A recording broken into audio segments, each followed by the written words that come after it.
Royal Enfield V2 had a running problem. The magneto packed up, so we did that. Then I found a cam follower.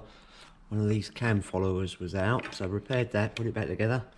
Still wouldn't start, only firing on one piston, so I've completely stripped it to check it. That piston looks alright. This one's not so good.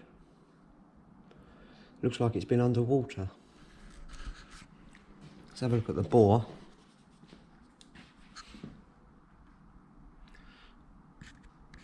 Whole thing is red rust. We might get away with just honing that out. But I couldn't get it to fire on this particular cylinder. So we'll carry on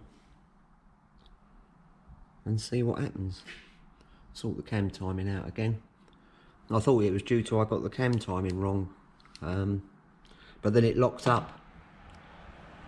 And that's when I found this problem. So we'll soldier on.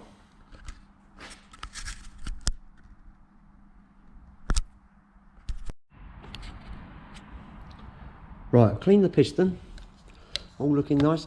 Got the rust out from behind the rings. Rings are moving a treat. And I've given the barrel a hone. So we torch on. That's better, I think you'll agree. If I can get in there. Only a very light hone, that's all it needed. So now we might be able to get it together and get it running. So tomorrow I'll be making gaskets all day, I expect.